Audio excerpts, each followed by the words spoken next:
मुख्यमंत्री जी ने आज बयान जारी किया कि सर्वोच्च न्यायालय को इस पर संज्ञान लेना चाहिए और पूरे मामले की जांच होनी चाहिए। अभी राजस्थान की सरकार का अंतर्विरोध चरम पर है और विशेष तौर पर जब प्रदेश के प्रभारी माकन साहब ने एक ट्वीट को रीट्वीट किया जिसमें कहा गया कि चाहे गहलोत जी हो चाहे महेंद्र सिंह जी, उनको नहीं भूलना चाहिए कि सरकार बनाने में अहम भूमिका आला कमान की रहती है, उन्हीं के कारण से वोट मिलते हैं।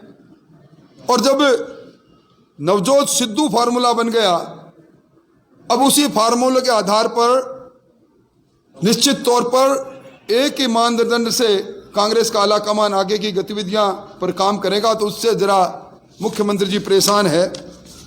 और उन्होंने बयान जारी करके सर्वोच्च न्यायालय को प्रसंगान लेने की बात कही।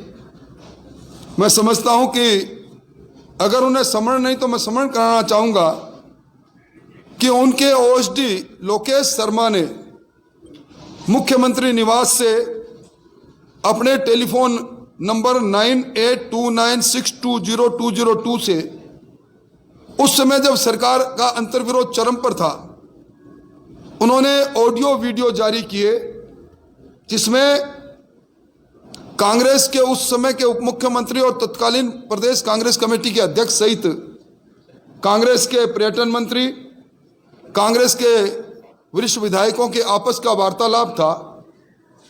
और उसी को आधार बनाकर 4 एफआईआर दर्ज कराई सरकारी मुख्य सचेतक महेश जोशी ने।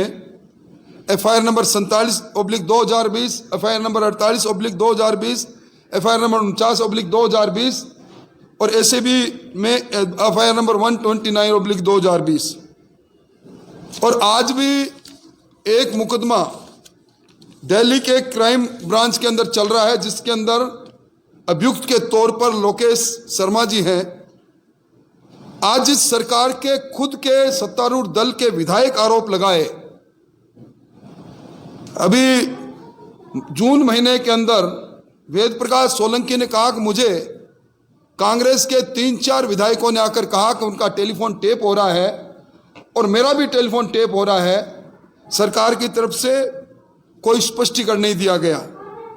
और मैं समझता हूं कि इस बार एक कालीचरण जी सराफ के प्रश्न के उत्तर में विधानसभा के अंदर सरकार ने खुद ने स्वीकार किया कि इंडियन टेलीग्राफ एक्ट 2007 के नियम 419A के तहत, आईटी एक्ट के सेक्शन 69 के तहत हमने टेलीफोन टेप किए।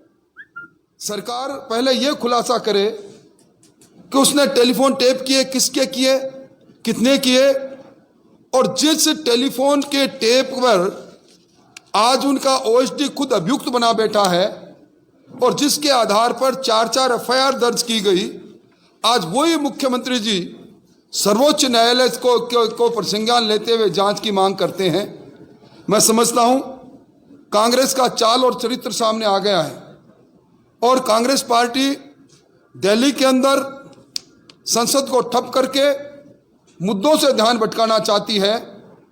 कांग्रेस पार्टी नहीं चाहती कि संसद के माध्यम से कोरोना के प्रबंधन और कोरोना के बाद देश की अर्थव्यवस्था और जिन ऊंचाइयों पर अंतर्राष्ट्रीय क्षेत्र में प्रधानमंत्री नरेंद्र मोदी जी की अगुवाई में देश ने छुआ है, उस पर घात और प्रतिघात करके उन धवी को छुमिल करने का यह प्रयास हो रहा है। भारतीय जनता पार्टी इसकी निंदा करती है और मैं इसको कहता हूं कि चाय के प्याले में तूफान पैदा करने का जो कुत्सित प्रयास है, इसका जनता में कोई प्रभाव नहीं पड़ेगा।